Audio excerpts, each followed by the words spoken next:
My name is Berenice Rivera Macias. I'm originally from Mexico, where I lived until I was a young adult, and then I moved to the UK, where I also met my husband, who is a Finn. Therefore, that's why I'm here in Finland.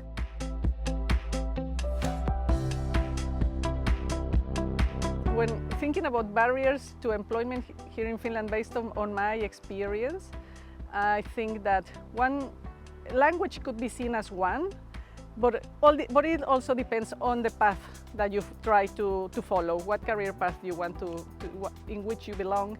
But if it's one that requires certain level of command of Finnish, then that's important. Some of it. It's impossible to tell how much language you can need until you are actually facing the situations. But at least certain level of command, because it gives you also trust in yourself too. So that's one barrier, but also having a foreign surname and a name, that's a barrier in itself. When sending job applications, already you know that they most likely are not going to even look at the job application because of your foreign name and surname. Some jobs may be advertised in English, but funnily enough, they will say you need to speak fluent Finnish, which is something that I have been always wondering, why is it that?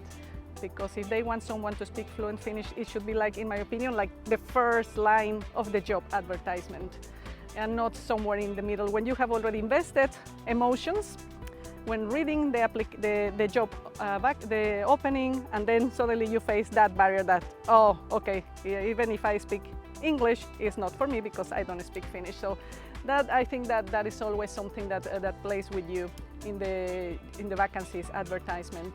But yes, the language, yes, and the way the jobs are advertised too, which is it gives you some kind of a fake hope.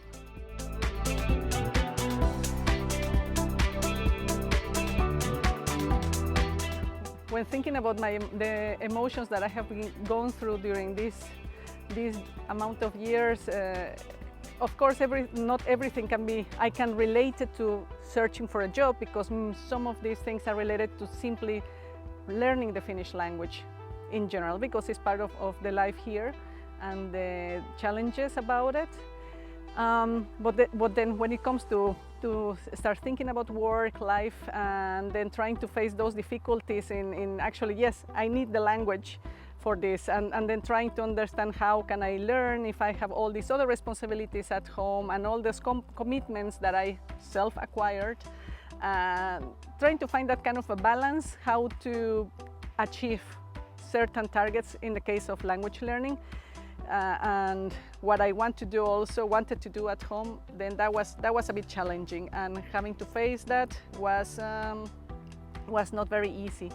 And then the self-doubt, the lack of confidence, not knowing where to go, how to get started, it makes you feel very hesitant.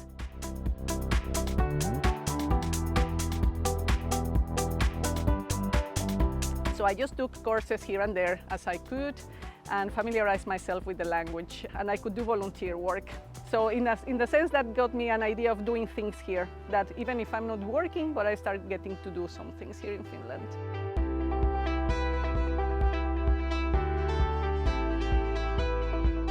Yes, it is very interesting to think about if doing something differently to what I have done in the past, based on what I have learned through these years here. But I think that learning Finnish from the beginning, like really committing to it, would have been quite rewarding in a way, but in my case I still wouldn't have committed to that. My compromise was with my family and my children, but I can recommend learning the Finnish language. It really can be a huge thing and can really open the doors for getting a job here. At least, well, not getting a job, but at least getting the opportunity to be heard.